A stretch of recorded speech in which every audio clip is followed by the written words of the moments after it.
Yo, nouvelle vidéo! Aujourd'hui, on va vous apprendre le GPS. Et oui, c'est une technologie qu'on utilise tous les jours, qui est partout dans nos GSM et d'autres objets. Mais savez-vous comment il marche? J'ai demandé à deux amis professionnels dans ce secteur de vous expliquer comment ça marche, quel est l'avenir de cette technologie. J'espère que cette vidéo va vous plaire. Mais avant ça, lâchez votre meilleur like, votre meilleur commentaire et surtout activez la cloche. Allez, bonne vidéo!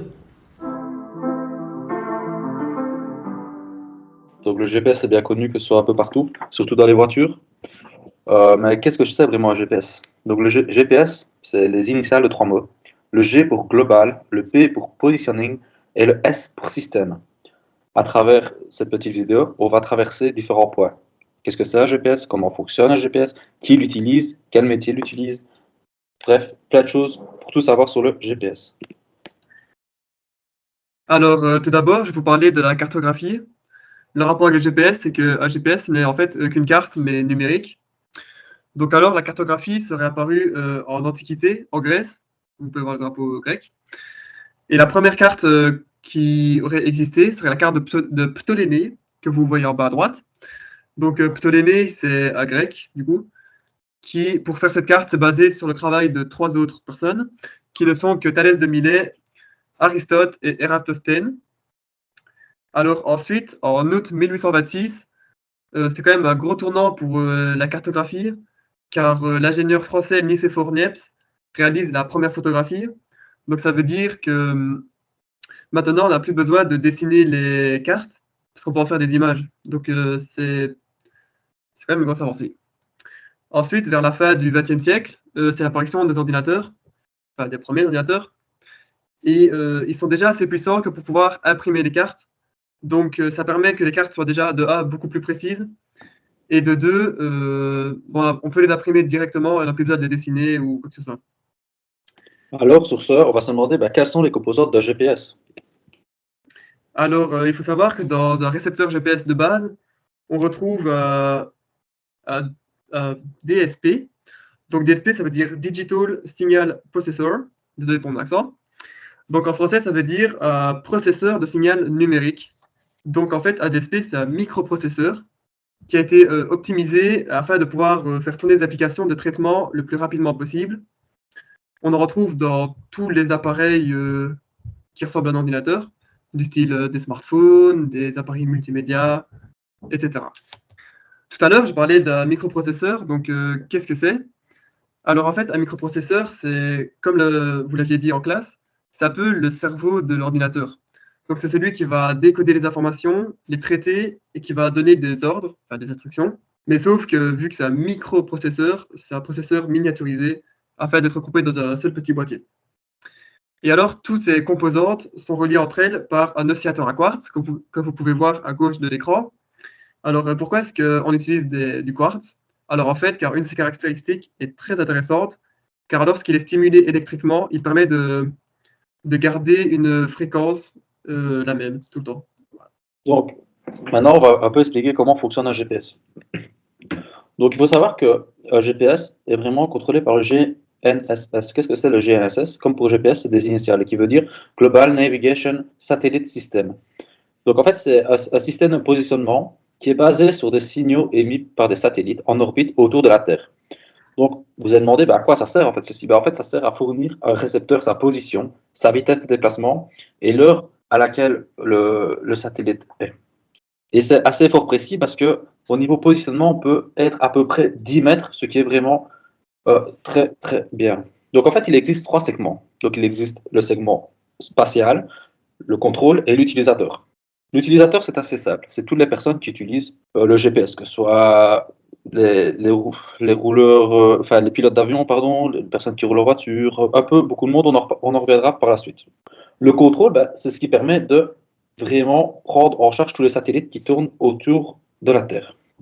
Donc, pour revenir bien spécifiquement sur chaque segment, pardon, on va commencer par le spatial. Donc, le spatial, qu'est-ce que c'est? Donc, c'est une constellation de satellites, 6 orbites. Donc, les orbites, c'est les lignes continues bleues que vous pouvez voir sur le schéma à gauche. Et sur chaque orbite, vous trouvez 4 satellites. Donc, 6 fois 4, ça va assez vite. Donc, il y a 24 satellites possibles. Il faut savoir que les satellites gravitent à 20 km à peu près du sol et font un tour complet de l'orbite en 12 heures. faut savoir aussi que à chaque fois que le satellite finit le tour, il recommence sans cesse. Donc les satellites sont toujours en mouvement. Après, nous avons le segment de contrôle. Qu'est-ce que c'est le segment de contrôle? Ben, ça permet la lecture et le suivi des orbites, des satellites qui sont sur les orbites. Donc il existe 5 tours de contrôle à travers le monde, que ce soit en Afrique, en Amérique. Mais la tour de contrôle principale se trouve dans le Colorado, qui est une ville des États-Unis. Et la tour de contrôle permet de recevoir les informations et les traiter pour les transmettre ainsi aux utilisateurs. Qu'est-ce que c'est les utilisateurs? Assez simple, comme je l'ai bien expliqué auparavant. C'est toutes les personnes utilisant en fait le GPS. Comment trouver la position exacte? En fait, il y a un premier satellite. Donc, l'appareil GPS calcule la distance entre lui et le satellite. Avec cette info, la position possible de l'appareil, donc du GPS qu'on utilise, est une sphère centrée sur le satellite. Quand il y a deux satellites, c'est le même processus. Donc, notre position à nous va vers un premier satellite et va vers un deuxième satellite. Ce qui va permettre en fait de calculer le cercle d'intersection entre les deux satellites, comme vous pouvez le voir en rouge sur le schéma. Et notre point va se trouver donc dans la zone en rouge. Et alors, pour que ce soit bien fixe, nous allons utiliser un troisième satellite qui va permettre d'avoir un point bien précis avec une position, comme je l'ai dit auparavant, de plus ou moins 10 mètres. Donc, comme vous l'avez compris, on est obligé d'avoir minimum 3 satellites. Et il y a toujours un quatrième satellite qui rentre en jeu, en fait, pour vérifier les 3 autres si on ne sait jamais. Mais le minimum de satellites pour chaque utilisateur est de 3. Il faut savoir que les informations sont mises à jour tout le temps afin de permettre le suivi de la voiture ou que sais-je, parce que le GPS change de place. Donc, vous en doutez, il y a plusieurs GPS. Donc, il y a dans une auto. Comme vous pouvez voir la photo tout à droite, c'est le plus récent, donc c'est un GPS qui est directement dans la voiture et tout ça, qui est une option de la voiture. Ou alors vous avez les vieux GPS un peu avant tout, ce qu'on appelle ça, qu'on doit fixer sur la vitre de la voiture pour permettre la même utilisation que le GPS incarné. Il y a différentes marques. Il y a le TomTom, le Mio, le Garmin et le dernier, le Medion. Il faut savoir que les 4 marques sont les plus vendues en Belgique et en France. Mais Garmin et TomTom, en fait, c'est les 2 plus grosses marques à l'international pour tout ce qui est GPS. Pour vélo, il y a aussi un GPS, mais avec une variante. Le point positif pour un vélo, le GPS, c'est qu'on rentre des poids sur notre GPS et le GPS lui-même fait un trajet pour permettre de faire une sortie en passant par les points bien précis. Bien évidemment, le GPS ne vous envoie pas sur l'autoroute. Et vous permet aussi le GPS pour les vélos d'éviter les bouchons comme les voitures. Les GPS pour avions et les GPS pour bateaux. Alors, on va se demander quels sont les métiers qui utilisent vraiment le GPS dans la vie de tous les jours. Alors, effectivement, les GPS sont très très fort utilisés dans le monde professionnel de nos jours. Premièrement, ils sont fort utilisés dans les bateaux, que vous pouvez voir en haut à droite de votre écran. Ouais, parce que les images ressemblent un peu, donc il faut un peu chercher.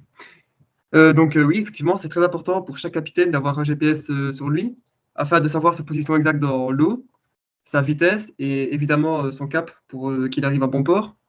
Les GPS peuvent aussi servir à placer des bouées dans l'eau afin de les analyser. Et du coup, ça permet une meilleure sécurité pour les bateaux. Alors, évidemment, comme vous pouvez voir en bas à droite, les GPS sont aussi fort utilisés dans l'aviation, comme l'a dit Valentin.